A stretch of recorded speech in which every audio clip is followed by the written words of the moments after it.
Grabe, init din ngayon dito sa South Korea, tropa. Summer na summer na. Kakaiba din yung init, tropa. Sakit sa balat. So, kung maalala nyo, tropa, meron akong vlog na nagpunta ako ng Ansan Immigration kasi magpapatulong tayo para makapagpa-register tayo, tropa, sa KIP Level 0. Ngayon, tropa, nag-message na sa akin si Ma'am Maripe at sa August 4, start na yung registration ng KIIP Level 0, tropa. Pero, ang sabi ko kay Ma'am Maripe, hindi na muna ako magpaparegister. Kasi, sa August 7, tropa, itong darating na Biyernes, magte-take muna ako ng exam para sa level test, tropa, para sa KIIP. Para at least, may skip na natin yung level 0 at level 1. Kasi, tropa, medyo matagal pala mag-aral ng KIP, tropa. Per hour siya. Per level, tapos per hour. Sa level 0, tropa, magti-take ka ng at least 15 hours. 15 hours talaga siya, tropa. Kailangan mong i-take yung 15 hours. Tapos sa level 1 naman, pataas, puro siya 100 hours na, tropa. So, medyo mahaba yung oras na kakainin natin, tropa, kung mag-start pa tayo sa level 0. Tsaka meron tayong mga kaibigan, tropa, na nagtitake ngayon ng KIP na nagsasuggest sa akin na wag na nga daw ako mag-take ng level 0 kasi medyo matagal nga daw, tropa, sayang yung oras. Tsaka bawat level, tropa, may exam yun. So kung hindi mo mapapasa yung exam, magbaback to 0 ha, tropa. Ulitin mo yung level na kinuha mo. So medyo matagal nga siya, tropa, kaya mas maganda, mas advisable na mag-take muna tayo ng level test.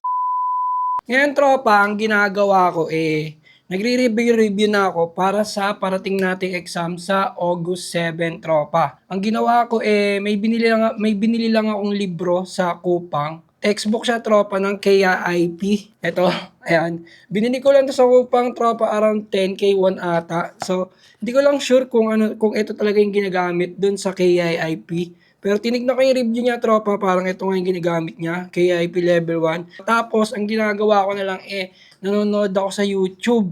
So, merong nagtuturo sa YouTube, tropa, na yan mismo, yung textbook mismo na yan, yung tinuturo niya. Ito, tropa, pakita ko sa inyo.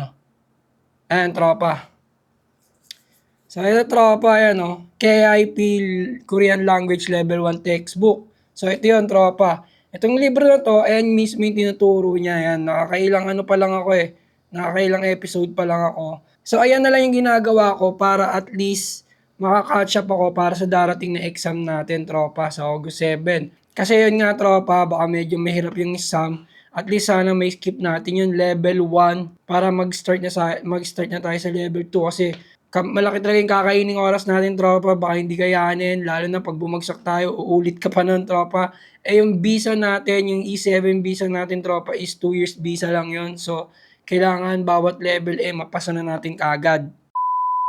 So, yun muna yung update natin para sa ngayon, tropa. So, sa lahat ng mga tropa natin dyan na gusto rin mag-aral ng KIP, I suggest na skip nyo na yung level 0, tropa, tsaka yung level 1. Kumuha muna kayo ng KIP level test. So, sa online lang ako nagpa-register ng, tropa. Ako na lang yung nagpa-register sa kiiptest.org. So, dun lang nagpa-register. Tapos, may bayad lang siya ng 38,000 won. Tapos, pipili ka na lang doon kung anong araw yung may available na exam. So, yun lang, tropa. Abangan nyo yung susunod nating update para sa exam natin, tropa. Sana may pasa natin kahit at least level 1, tropa, para hindi masayang yung oras natin. So, yun lang, tropa. Let's go!